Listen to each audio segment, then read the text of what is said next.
I'm Julia Davis, a film major who stumbled into the business world with no experience in 2006.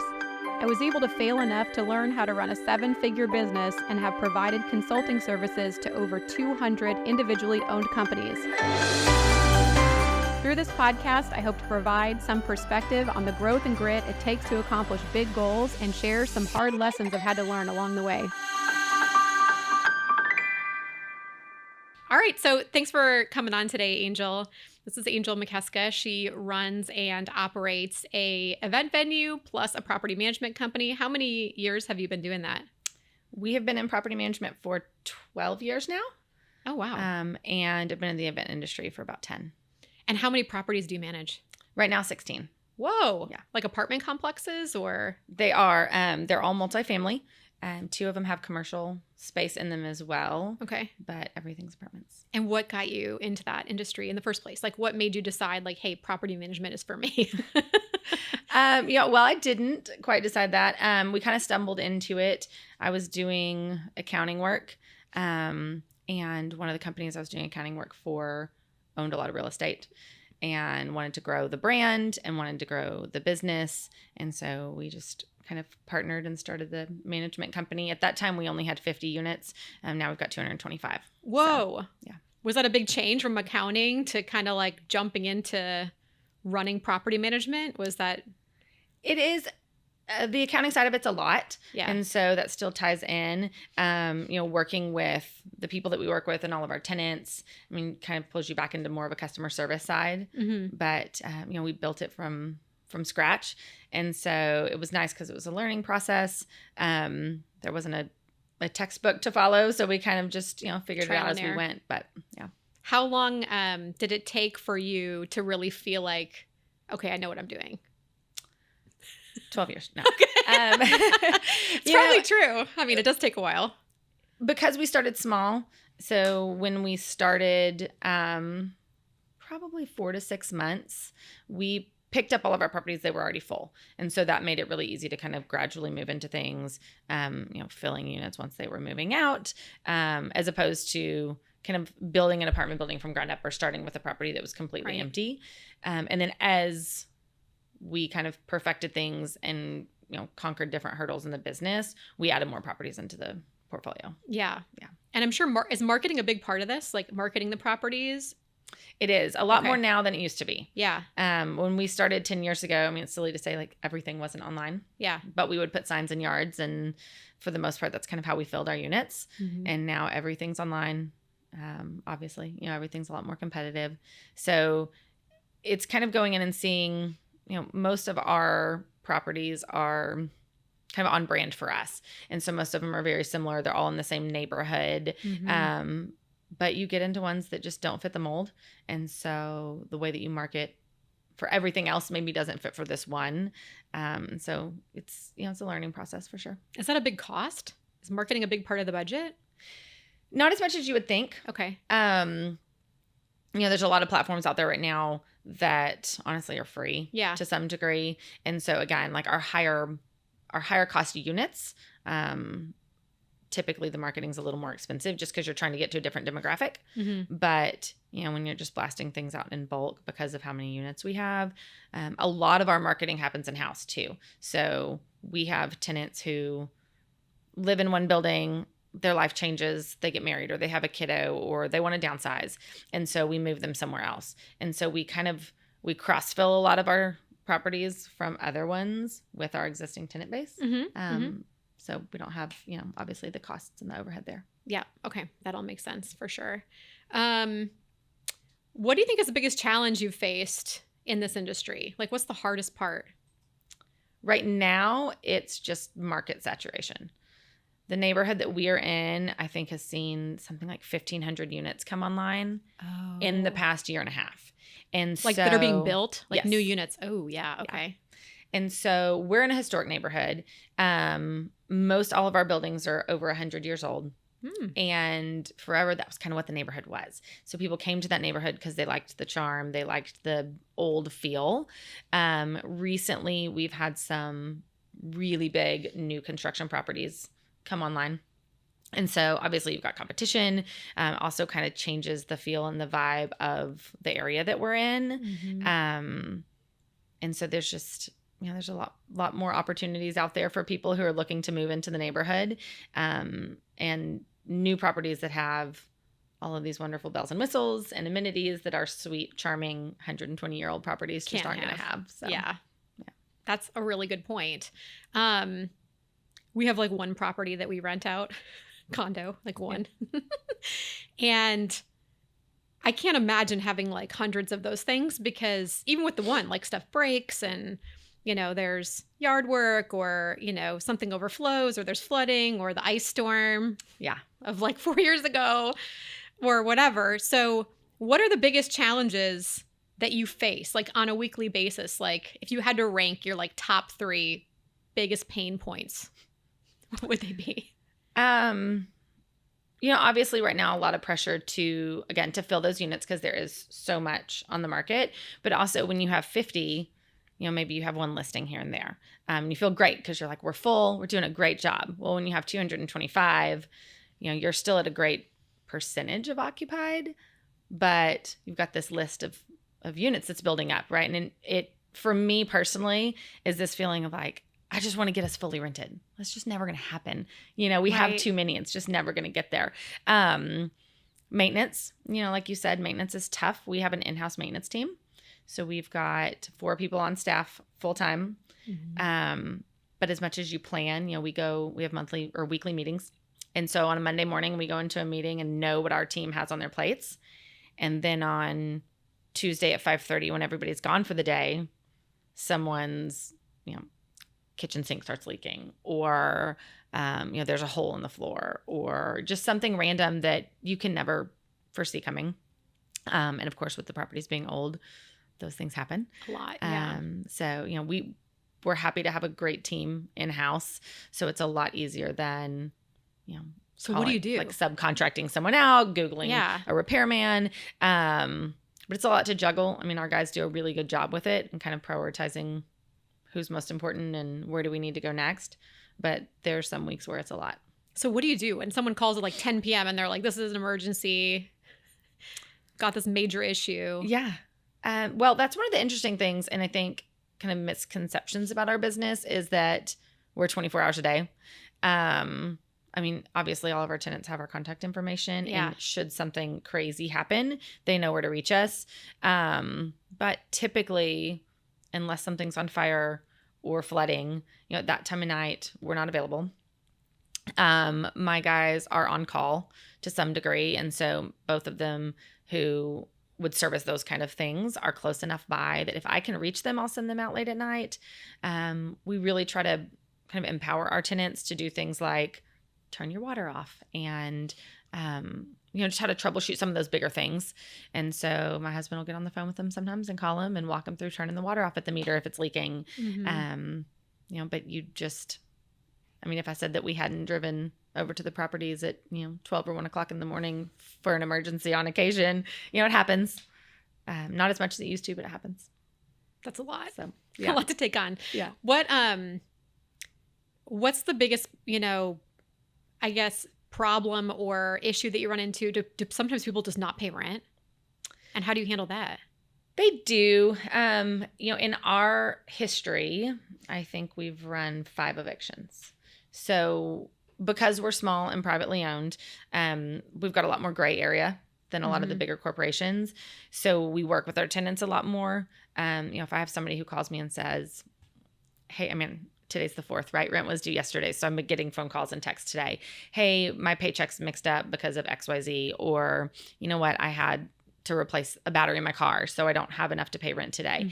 It's going to be in next week. As long as our tenants communicate with us, we work with them. That's really nice. And so, the struggle is every once in a blue moon, you get somebody that takes advantage of that. And we've certainly had it happen. For us, we take that personally because we really try to help people, and we try to, see them through these seasons of life. And just every once in a while, somebody kind of lets you down. But we're also not one that, at 8 a.m. on the 4th, we're going to file an eviction notice. So usually it works out for us. We take care of them. They take care of us. It builds retention. people want to stay because they appreciate that they're not just a number, Right. that they're, somebody that we actually kind of care for and invest in.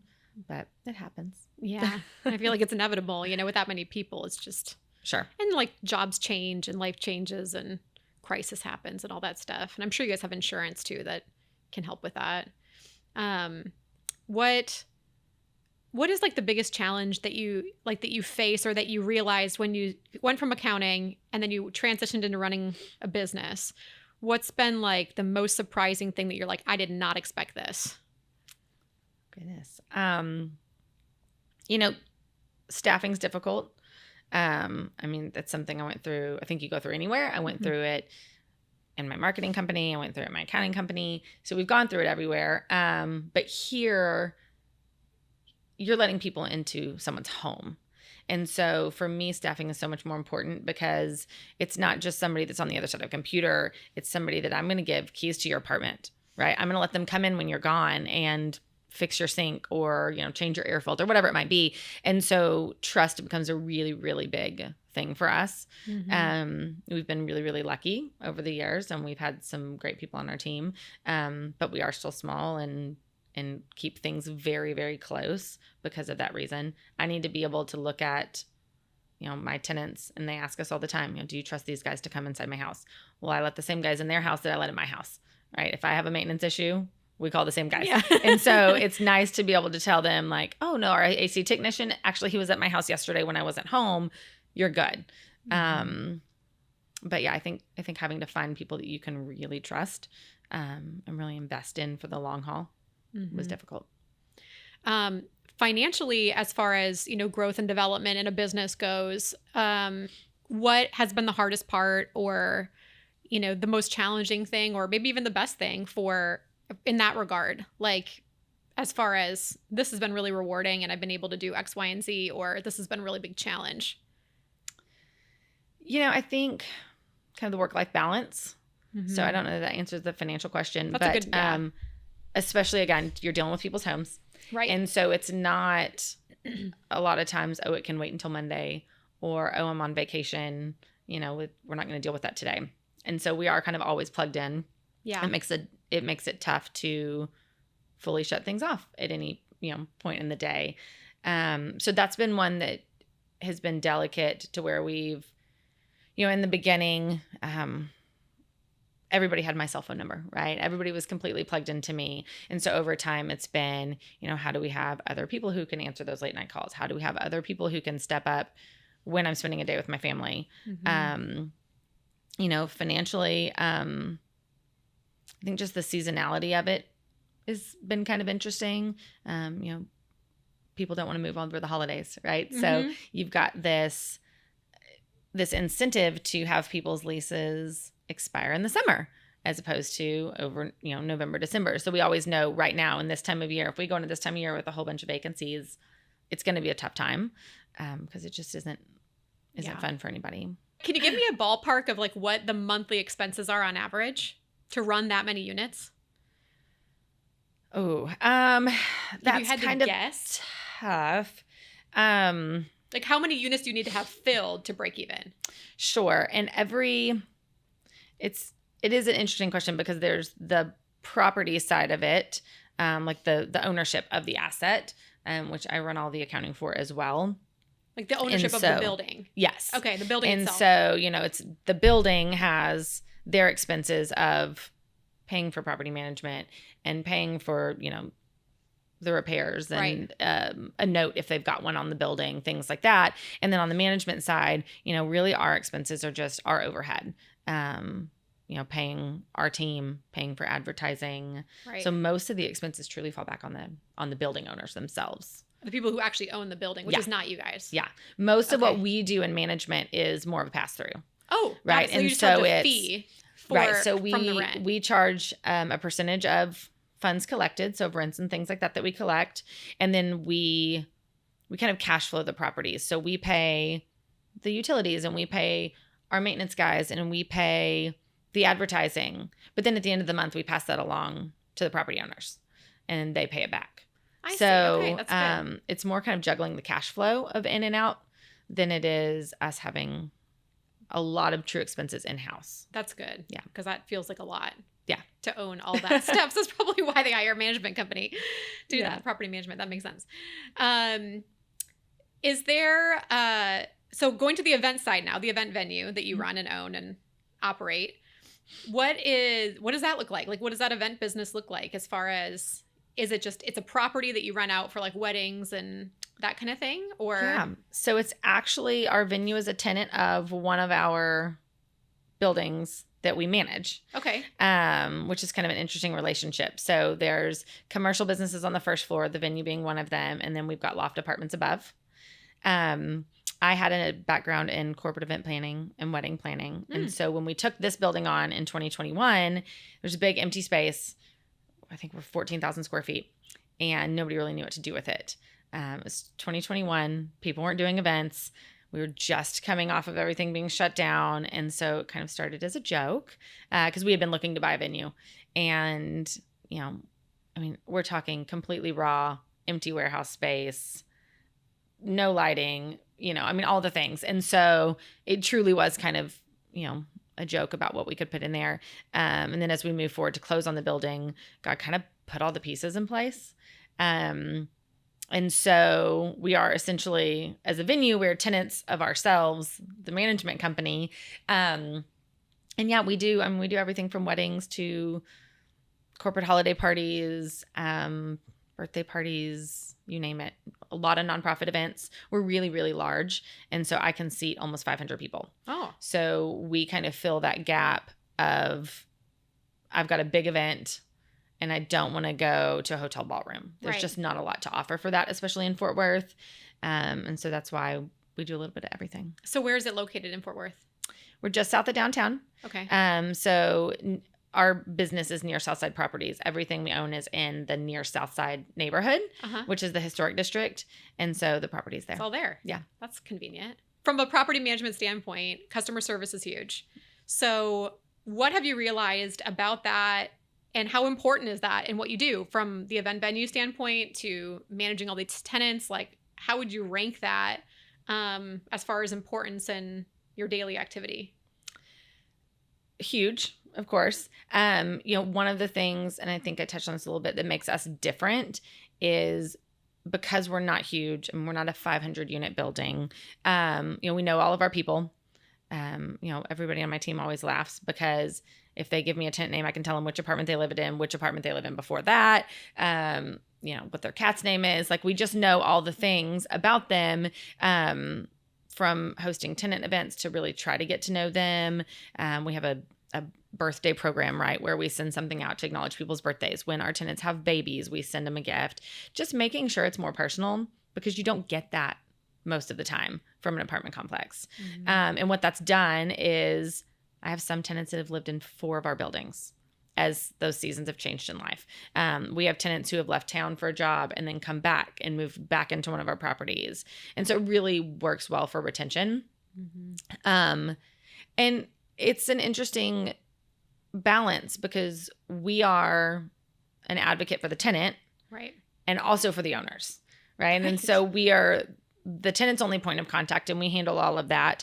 And so it's kind of weighing what's best for the tenant, but also what's reasonable for the building or for the owners.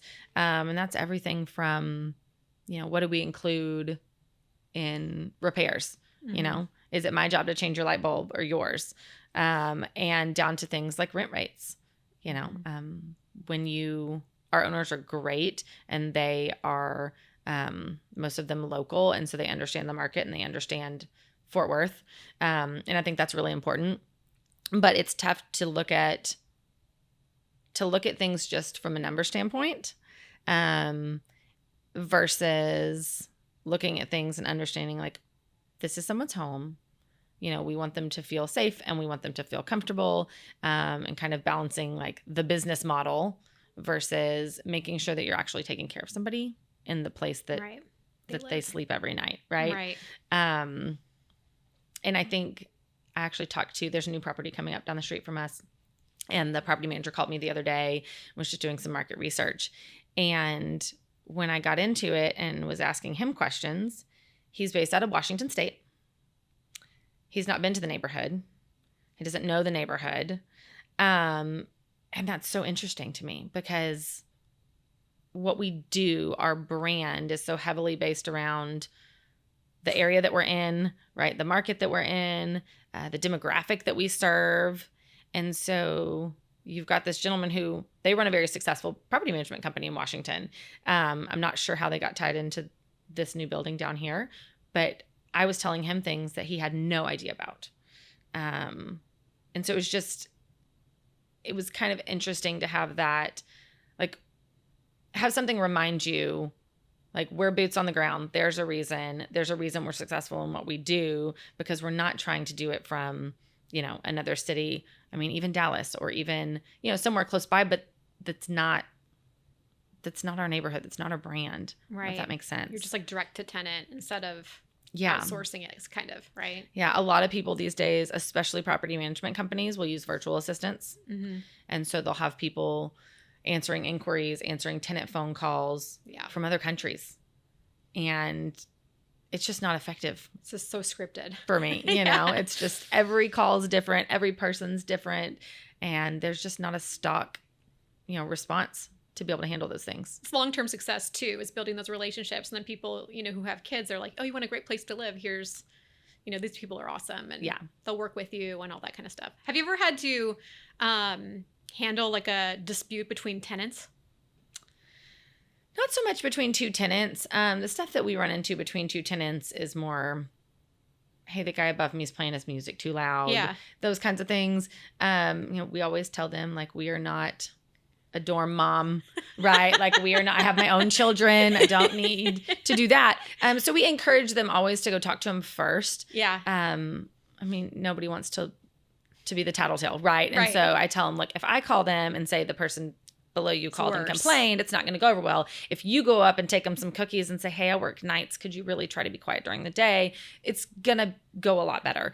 But you're coaching them kind of on that conversation, probably. Yeah. Yeah. And from time to time we have to, they'll say, hey, I've knocked on the door 3 times and they're just not being helpful. On occasion, it's something like that where they just have 2 different lifestyles and we'll transfer a tenant to a different unit. That's so nice. We want them to be happy, right? If you're not happy, you're just waiting for your lease to expire, and I feel like that's so unique. It doesn't work out for anyone. So I don't know that I've ever met a property that would ever do something like that, because I've been in apartment complexes, years back where there's a dog that's just barking constantly next to our apartment building, and I'm like, hey, this is, and I'll tell them, and they'll be like, oh, the dog just barks. I'm like, well, yeah. Could you make it stop? Maybe just from like 10 p.m. to 6 a.m. But I think that's really unique and kind of cool that you guys do that and really come through for your people. I feel like that creates a ton of loyalty in tenant. So like what you just said. But so yeah, that makes sense. And then how crucial are like interpersonal communication skills, do you think, in your job? It's funny because I was in accounting for so long, and I'm more of a behind the scenes person. You give me a spreadsheet, I'm all for it. My husband, who runs the company with me, was in customer service for a long, long time. And so we always laugh that that's kind of where those things I push to him. A little more of, hey, I need you to stop by and talk to this person, or I need you to get on this phone call and handle this. That's not to say that I don't interact with tenants every single day. Mm-hmm. But he is much better at it just because it's just the world he's lived in, Yeah. But I mean, again, one of the important things for us, honestly, in communication is we put everything in writing. Sometimes that frustrates people. Some people like to get on a phone call, but over the years we found I'll get the other day I saw so-and-so in the hallway and I told them about this. And there's no proof, right? Or, I told you on the phone that I wanted to terminate my lease early, whatever it might be. And so our first point of contact with people is always text or email. And if they push, hey, can we chat on the phone? Then certainly we will. But we always circle it back at the end and say, okay, I need you to send me an email to button that up, or I need you to send everything through our tenant portal so that it's trackable. Because you just need everything in writing. That's so true. It's like plausible deniability, right? Otherwise people are like, you never said that. Or we run into that a lot in business where it's like, there's a disagreement about payment or something, and you're like, did anyone send an email about it? Is there anything in writing? And it's like, no. It's like, well, then it's just your word against theirs. There's really nothing you can do. And it's tough because we run into people all the time. Yeah. And so, you'll be talking to them and they'll say, oh my goodness, I totally forgot to tell you that my disposal's leaking, and then I walk off and I go do 15 other things. Forget immediately. And so, especially as our team's grown, it's like we've got one central software. They all log into it, and we really, really push to have everything go from there. People used to call my maintenance guys and report things just to them directly, and we didn't know what was going on or, where they were being dispatched. And so the bigger we get, the more important it gets that everything kind of runs through that one central hub. Yeah. For their own good too, Absolutely. So when you first got started in this, not like maybe before you had all the staff and people that you trusted and stuff, what kind of hours were you putting in per week? I typically have run 55 to 60. And sometimes weekends and yeah.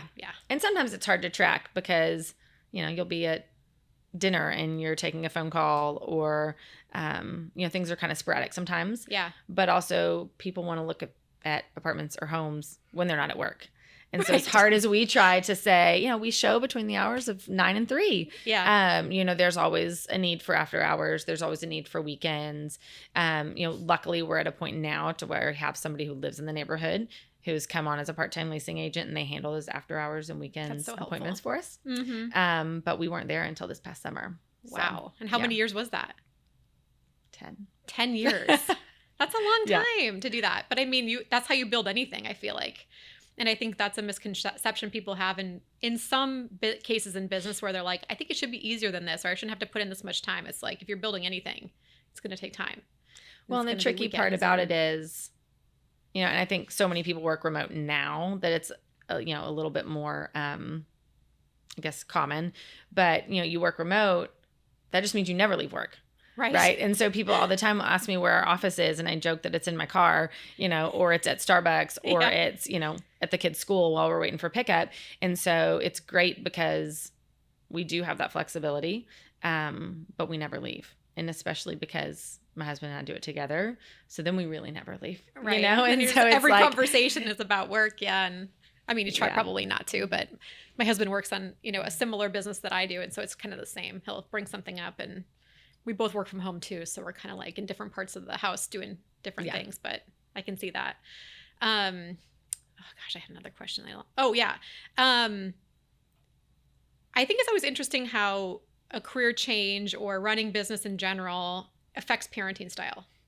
Because I think it really does. You have to, when you work with the general public and people and you see adults in different circumstances and whatever, I feel like it really changes how you parent your own kids because you kind of see so much. Yeah.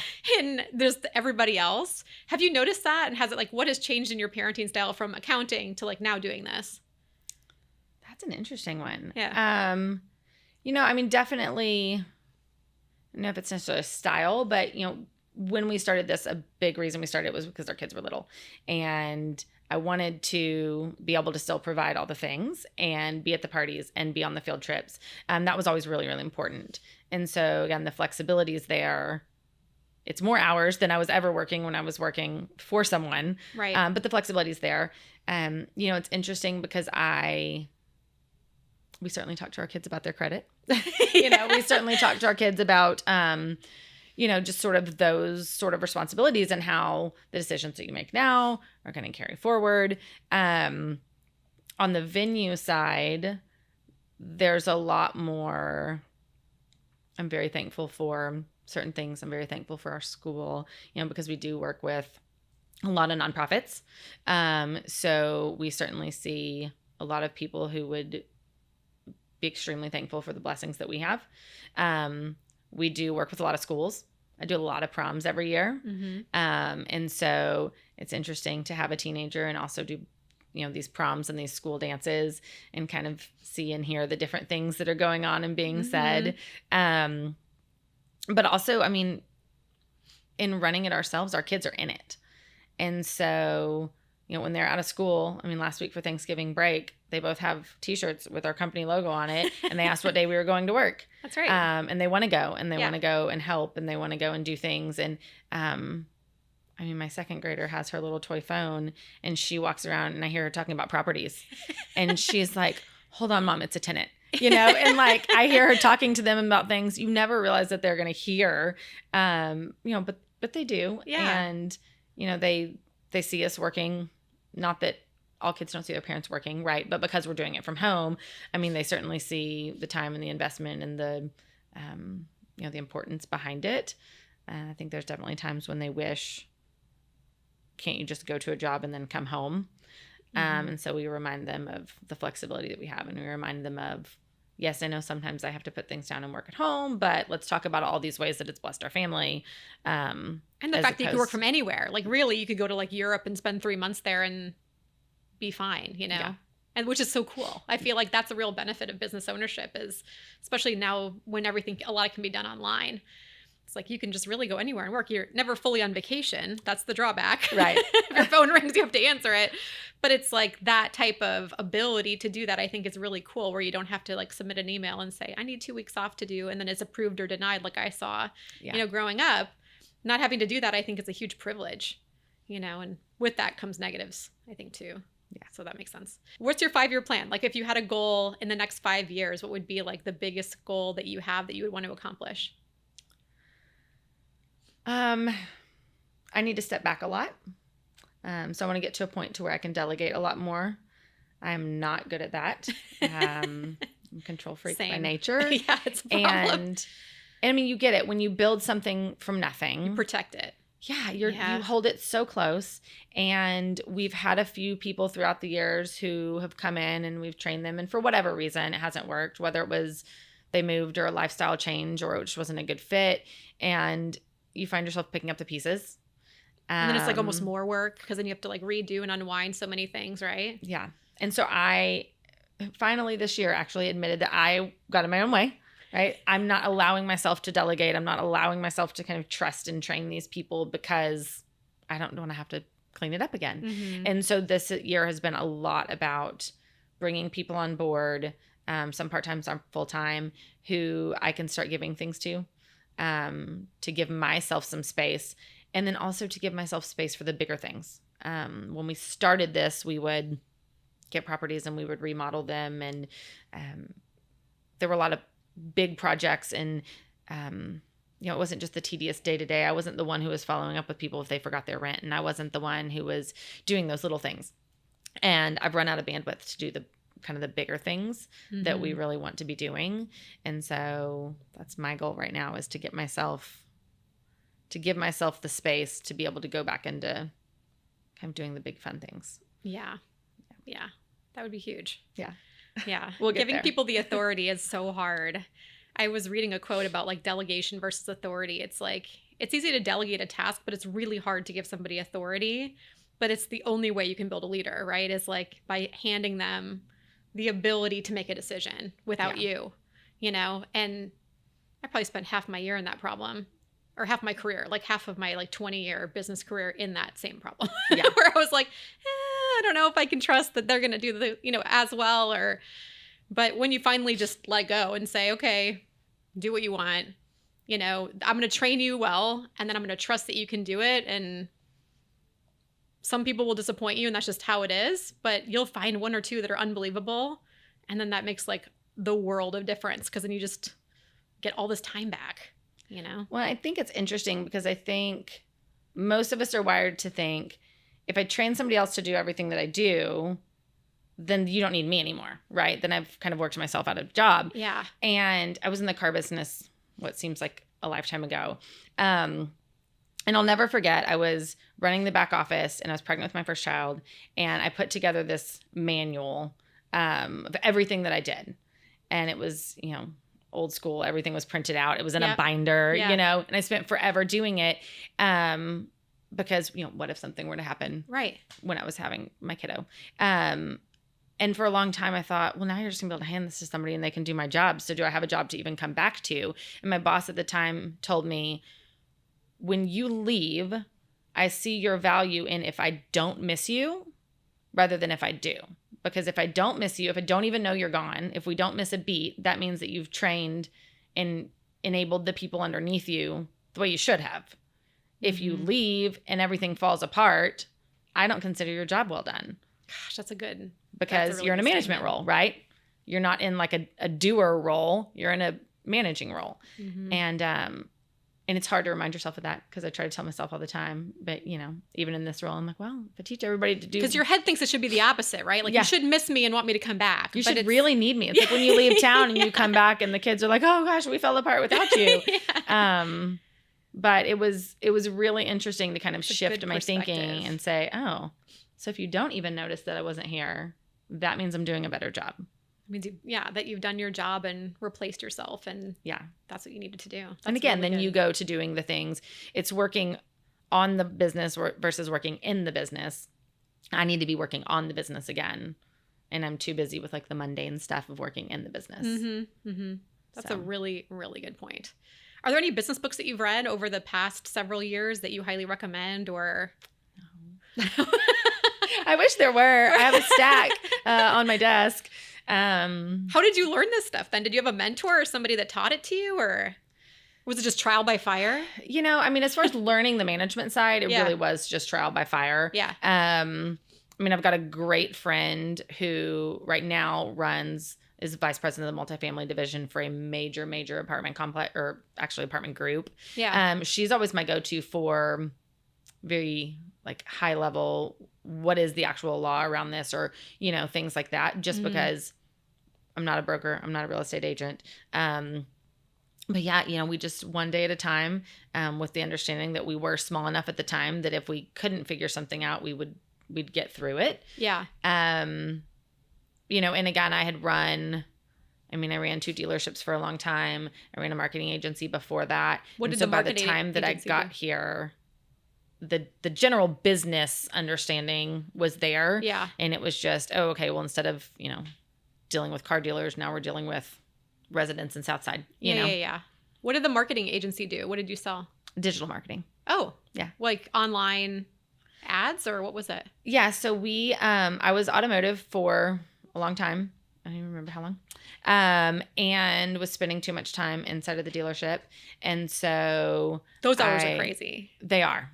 They're probably more, right? They are, Like yeah. my husband used to work for Honda, and he was like 9 to 9. Yeah. They were long days, Yeah. and Saturdays. Yes. Yes. It's actually how me and my husband met. So, wouldn't change it. Yeah. But he was still doing that until he came on with us 4 years ago, and he was gone when the kids got up. He was gone when the kids went to bed.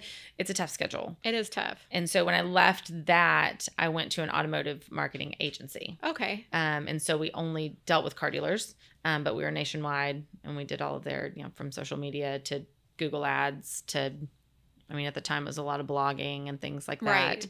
And just kind of did that for years, still working in the car business. And That car sales I was grind. traveling too much. And so How much did you we have to pivoted travel? again.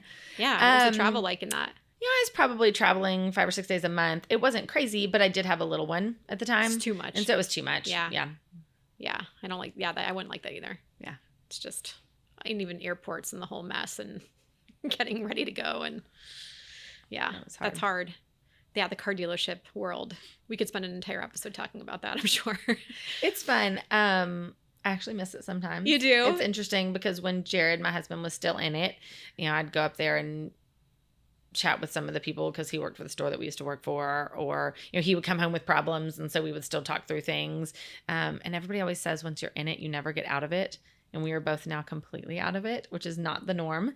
Because the money's so good, or because I feel like there's so much high pressure sales in that industry where it's like every month or there was like a lot of quota, at least when my husband was in it. It felt like a lot of sales. Like it was just really sales driven, where every month it was like, you got to hit these numbers. We got to hit these numbers. Yeah. Is that what your experience was like too, kind of? It was. Now, neither one of us were on the sales side. Okay. So You were we on the didn't kinda have finance? that pressure. Yeah. I ran the back office and all of the accounting, and he was on the service side. Okay. But you're not wrong. And every month is a new month. So it does not matter how great you did the month before. Doesn't On matter. the first day of the month, everybody's equal and everybody starts off at the bottom again. And so it's an intense business. It is. But yeah, when it's good, it's good. And I think that's one of those things that kind of lock people into it. It's kind of like I waited tables and bartended all through college, right? And you knew, hey, if today I don't have any money to pay this bill tomorrow, I can go to work tonight and I can make it happen. Mm-hmm. And it's kind of how it is in the car business, especially on the sales side. As hard as you want to work is as well as you're going to do. And so that's why we had guys that would come in there and never took a day off and just hustled all the time. And they did amazing, you know? And so I think that's kind of what draws people in and holds on to them, because you kind of limit yourself, you know? Yeah. Yeah. There's good and bad for sure. Yeah. Yeah. The hours are crazy. It's a lot. Yeah. But for somebody who's just like, I want to sell and they've got nothing going on and they can just go in there and crank it out. Like, it's an incredible opportunity to be able to make major money. Yeah. But you got to do it consistently, because that money dries up and then you got to do it again and again and again and again. Yeah. There's no like, you know, you're not going to own the dealership at some point usually. Did your husband sell cars? Yeah. He was in sales and finance. So he started in sales and then he moved to finance. Okay. He enjoyed it. He liked it. When we moved to Dallas, he would have to like start all over, you know, in a new dealership, new everything. And he was like ready to pivot into a new industry. Yeah. But that was in like Midwest. So it's a hard pivot though.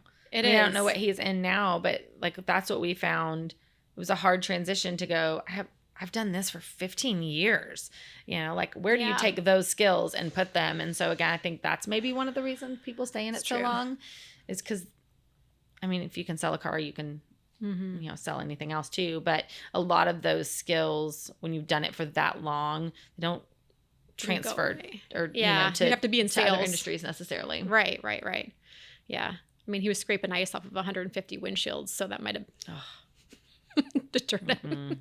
Moving cars, plowing, moving them back, you know. Where were you guys? Wisconsin. Okay. Yeah, so it was pretty cold. Yeah. We were down here dealing with hail. Yeah. Hail's coming, and all of a sudden you put 100 cars in like... What do you do with the hailstorm? You just drive them into the service shop? Drive everything you can inside. Yeah. It's funny. We still laugh about that. Because now there's like tents and stuff over cars, I feel like, in some of them. There are. We actually had a dealership here that we worked for, and the hailstorm was bad enough that it broke the tents. But no, it's a fun game, because you usually have about 20 minutes notice. And so you bring everything you can inside. We were moving desks out of the way, putting cars in people's offices. You pull them in the shop, you put them on the lifts, and then you put them under the lifts. Mm-hmm. Yeah, I can imagine. You'd be shocked at it's like a game of Tetris. Oh my gosh. Yeah, that's crazy. I didn't even think about the hail with all those cars. I think about it after, like when I'm driving by, but being in that situation would stress me out. Yeah. That's a lot. So if people want to find it, how would they find that property? So the venue is called The Social Space. Okay. The website is thesocialspacefw for fortworth.com. Okay. And then our property management company is Near Southside Properties. And that's how they find both? Yeah, nearsouthsideproperties.com. Well, thank you for coming on here. This is great. This is a lot of really good stuff. I think we kind of derailed. Sorry. Yeah, no, but that's awesome. I think that you're gonna add a lot of value to, you know, the people who watch this, and they're gonna see a whole different side of a different industry that maybe they're not exposed to. So I appreciate it. Well, thank you. It's great.